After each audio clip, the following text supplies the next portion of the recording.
Adapun materi kita pada hari ini adalah materi lanjutan daripada materi minggu lalu, yaitu tentang pengolahan bahan pangan dari hasil peternakan dan perikanan. Nah, sebelum kita masuk ke materi pokoknya, ada baiknya saya ingatkan dulu tujuan daripada pembelajaran kita, yaitu pertama mengidentifikasi bahan, alat dan metode pengolahan daripada hasil peternakan dan perikanan. Yang kedua, dapat merancang pembuatan produk olahan makanan daripada hasil peternakan dan perikanan. Yang ketiga itu membuat dan menguji dan mempresentasikan daripada hasil olahan peternakan dan perikanan. Oke, kita masuk ke materi pokok kita, yaitu tentang selanjutnya. Kalau sebelumnya tentang perikanan meliputi ikan, udang dan lain sebagainya. Hari ini kita masuk ke materi selanjutnya, yaitu tentang daging.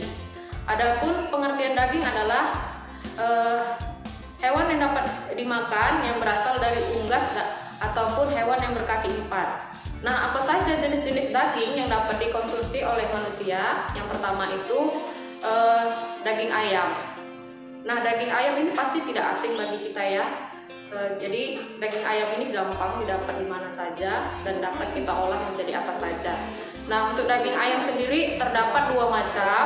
Yang pertama adalah ayam kampung, yaitu ayam yang biasa diternakan dengan hasil makanan dengan makanan yang relatif makanannya lebih alami ya. Contohnya seperti jagung dan lain sebagainya. Kemudian yang kedua itu ada ayam broiler. Ayam broiler ini ayam yang diternak waktunya relatif lebih singkat, yaitu antara 5-6 minggu sudah bisa kita panen hasilnya. Kemudian apa saja hasil olahan daripada ayam kampung, ayam pada umumnya? Contohnya seperti bakso, kemudian nugget ayam dan lain sebagainya. Dan yang kedua itu daging sapi. Nah, daging sapi sendiri dapat diolah menjadi daging yang bisa diawetkan. Contohnya seperti abon sapi, dendeng dan lain sebagainya. Kemudian daging yang ketiga itu daging kerbau. Nah, daging kerbau ini mempunyai ciri khas yang warnanya agak gelap daripada daging sapi. Kemudian seratnya juga lebih kasar. Nah, contoh bahan makanan yang dapat diawetkan dari daging kerbau yaitu seperti sosis, bakso dan lain sebagainya. Nah, selanjutnya daging yang keempat itu ada daging kambing. Nah, daging kambing sendiri ini teksturnya ataupun seratnya lebih halus daripada daging kerbau ataupun daging sapi.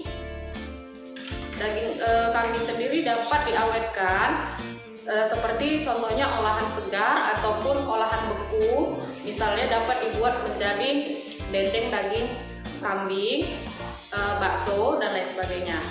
Nah, jadi itu saja anak-anak untuk materi kita pada hari ini tentang daging.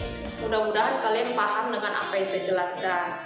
Nah, jika ada yang ingin dipertanyakan, saya silakan kalian untuk bertanya melalui aplikasi WA saya. Saya akhiri dengan Assalamualaikum warahmatullahi wabarakatuh.